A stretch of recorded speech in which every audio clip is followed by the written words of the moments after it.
हमारे मन में गंदे विचार क्यों आते हैं? हम नहीं चाहते हैं, पर फिर भी हमारे मन में गंदे विचार आते रहते हैं। लेकिन क्यों?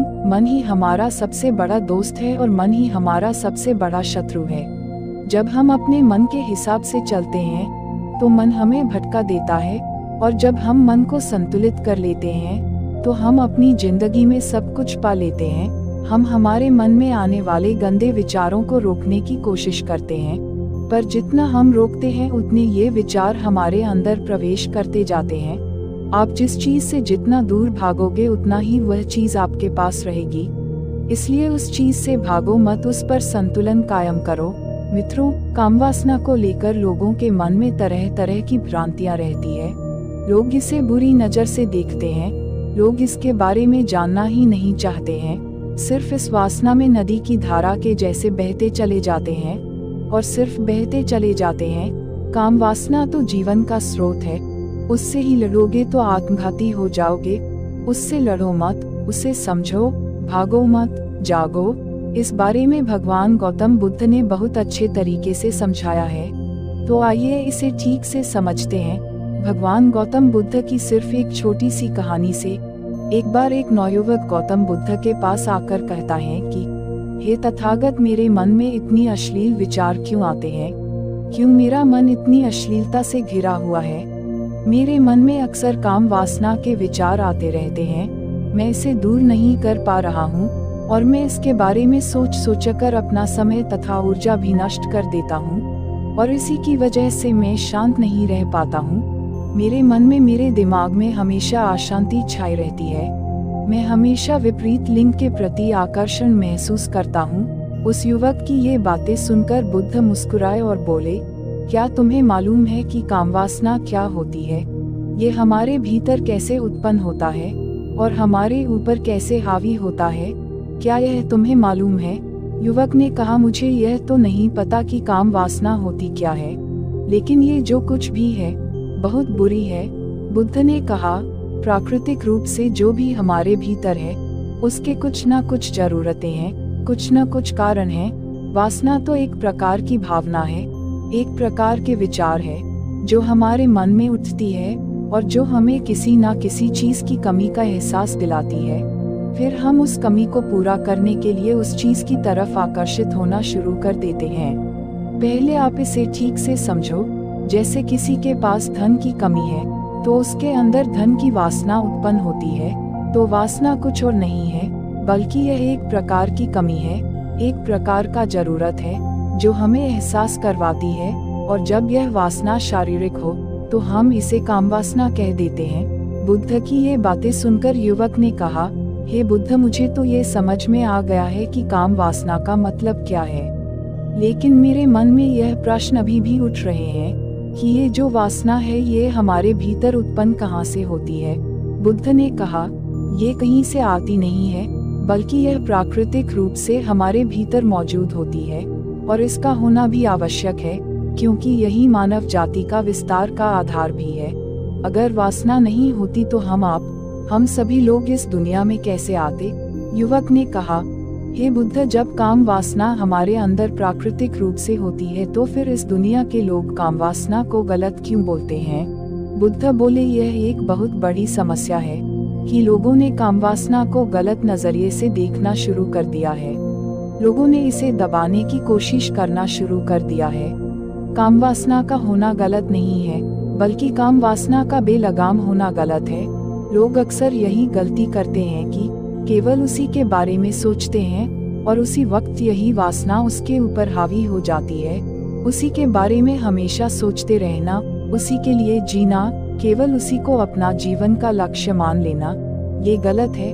उसके बाद बुद्ध ने उस युवक से फिर पूछा, तुम्हें क्या लगता है कि क्या जानवरों में भी कामवासना होती है?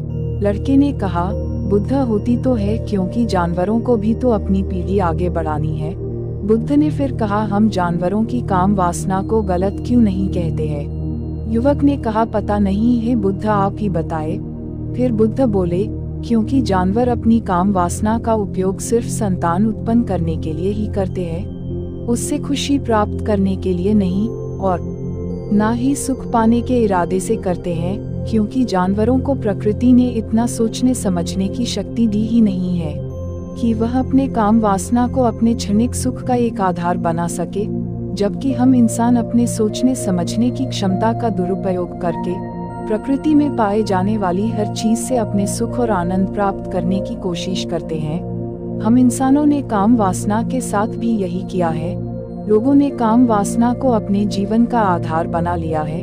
वे हमेशा उसके बारे में सोचते रहते हैं और वे उसे अपने आनंद और खुशी का आधार बना लिया है। जिस भावना को प्रकृति ने मानव जाति का अस्तित्व बनाए रखने के लिए हमारे अंदर डाला है, उसे हमने जीवन का सर्वोपरि लक्ष्य बना रखा है, और इंसान के काम वासना का बेलगाम होना ही उनके दुखों का कारण बनता है, उनके दुखों का अस्तित्व बनता है। वासना जितनी तीव्र होती जाती है, दुख उतना ही बढ़ता जाता है। युवक ने कहा, यह काम वासना हमारे ऊपर हावी होती क्यों है? इसके बेलगाम होने का आखिर कारण क्या है? क्यों हम इसे नियंत्रित नहीं कर पाते हैं?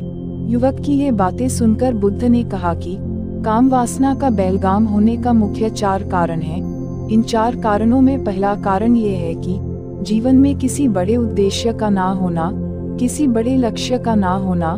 बुद्ध ने फिर उस लड़के से पूछा, क्या जब तुम किसी काम में व्यस्त होते हो तब भी तुम्हारे दिमाग में अश्लील विचार आते हैं? युवक ने कहा, नहीं भगवान, जब मैं किसी काम में व्यस्त रहता हूँ तब मेरे दिमाग में अश्लील विचार आते ही नहीं है। बुद्ध फिर बोले, हमारा दिमाग तो एक बार में सिर्फ एक ही चीज के बारे में सोच सकता है, इसलिए जब हमारे दिमाग में कोई दूसरा विचार चल रहे होंगे तो अश्लील विचार आएंगे ही नहीं। अगर हमारे जीवन में कोई दूसरा बड़ा लक्ष्य हो और हम उस लक्ष्य के प्रति पूरी तरह से समर्पित हैं, तो हमारे पास कभी भी इतना समय ही नहीं होगा कि हम इस फालतू के विचार के बारे में सोच सके। और अगर ऐसे विचार उठते भी होंगे तो हमारे दीर्घ लक्ष्य के प्रति इन फालतू के विचारों को आसानी से हमारे मन से अलग कर देंगे। लेकिन समाज की सबसे बड़ी समस्या यही है कि लोगों के पास दृढ़ लक्ष्य नहीं है, कोई बड़ी उद्देश्य नहीं है। काम वासना के बेलगाम होने का दूसरा कारण है कि समाज के द्वारा बिना सोचे समझे इसे गलत बताकर इसे दबाए जाने की कोशिश करना। लोगों की सबसे बड़ी समस्या है कि वे कामुकता को हमेशा से ही शक की नज़र से देखा है। हमने अपनी प्रजनन अंगों को शरीर के बाकी अंगों की तरह स्वीकार ही नहीं किया है, जबकि हमारे प्रजनन अंग भी हमारे शरीर का हिस्सा ही है, और यह मात्र एक हिस्सा है, इससे अधिक कुछ भी नहीं है। फिर गौतम बुद्ध ने इंसानों में कामुकता के हावी होने का तीसरा कारण बताया। उन्होंने बताया कि हमें अपने विचारों के प्रति, अपनी सोच के प्रति जागरूक न होना। हमारे मन में कैसे विचार चल रहे हैं, कैसी हमारा भावनाएं हैं, इस पर हम कभी भी ध्यान नहीं देते हैं, कभी भी इसे जानने की कोशिश नहीं करते हैं। हमारे मन में उठने वाले विचारों के बारे में एक अनोखी बात यह है कि जब भी हम किसी एक चीज के बारे में सोचते हैं तो हमारा मन उससे संबंधित और भी विचार हमारे सामने रखना शुरू कर देता है, और ऐसे ही हमारे मन में हजारों विचारों की एक श्रृंखला बन जाती है, जिस पर जीवन भर हम उसमें उलझ कर रह जाते हैं। और ठीक ऐसे ही असली विचारों के साथ होता है। हम जब एक बार किसी को देखकर अपने मन में एक अश्लील विचार उत्पन्न कर देते हैं, फिर हमारा मन अपने आप इन विचारों की एक श्रृंखला बना देती है, जिसके बारे में सोचकर हम अपना कीमती समय और अपनी ऊर्जा को नष्ट कर देते हैं। इसलिए हमें अपनी जागरूकता के साथ अपने विवेक का उपयोग करके अपने भीतर उठने वाले विचारों पर ध्यान देना बहुत जरूरी है। फिर बुद्ध ने कहा, अश्लील विचार आने का चौथा कारण यह है कि बुरी सोच और अश्लील विचार वाले लोगों की संगति में रहना। आपने अक्सर ये सब देखा होगा कि हर वक्त काम वासना हमारे भीतर नहीं होती, लेकिन अश्लील लोगों की संगति में रहने की वजह से, उस तरह की बातें करने की वजह से काम वासना हमारे अंदर हावी हो जाती है। इसलिए बुरे विचारों वाले लोगों से हमेशा जितना हो सके दूरी बनाकर रहना चाहिए। बुद्ध की ये बातों को सुनकर युवक ने कहा, हे बुद्ध, यह तो समझ में आ गया है कि काम वासना हमारे ऊपर हावी कैसे होती है, लेकिन यह हावी ना हो इसे कैसे रोका जाए, थोड़ा इसे विस्तार से बताए। बुद्ध ने कहा, पहले तुम यह समझो कि काम वासना की ऊर्जा को रोका नहीं जा सकता, इसे सिर्फ बदला जा सकता है, और इस ऊर्जा को बदलने के 2 तरीके हैं। पहला प्रेम और दूसरा ध्यान। जब हम सच्चे प्रेम में होते हैं तो हमारे अंदर कामुक ऊर्जा हमारी खुशी और आनंद में रूपांतरित हो जाती है। लेकिन अधिकतर लोग शारीरिक आकर्षण को ही प्रेम समझते हैं, उसे खुशी समझते हैं, उससे ही आनंद लेते हैं, जो कि ऊर्जा की खपत करता है, उसका रूपांतरण नहीं। काम वासना की ऊर्जा को शरीर के अंदर परिवर्तित करने का एक ही सफल उपाय है, और वो है ध्यान। ध्यान के जरिए आप अपने भीतर स्थित आनंद को, या कहा जाए परमानंद के उस केंद्र में स्थापित हो जाते हैं, जिसके सामने दुनिया का हर भोग विलास फिंका लगने लगता है। ऐसा नहीं है कि आप ध्यान करने के बाद वो सब सोचने और करने में सक्षम नहीं रहते हैं, बल्कि आप उससे और भी ऊपर उठ जाते हैं। ये सब हरकतें आपको बहुत छोटी और सूक्ष्म लगने लगती है। युवक ने कहा, लेकिन हे तथागत, ध्यान की शुरुआत कहाँ से करें? बुद्ध ने कहा, सबसे पहले तुम एकांत में समय बिताना शुरू करो, क्योंकि जो इंसान जिसके साथ अधिक समय बिताता है, वह उसको सबसे ज्यादा समझने लगता है। जैसे तुम दोस्तों के साथ समय बिताते हो, तुम उसके बारे में ज्यादा सोचने लगोगे। ठीक उसी प्रकार जब तुम अकेले समय बिताते हो तो तुम अपने बारे में सोचोगे।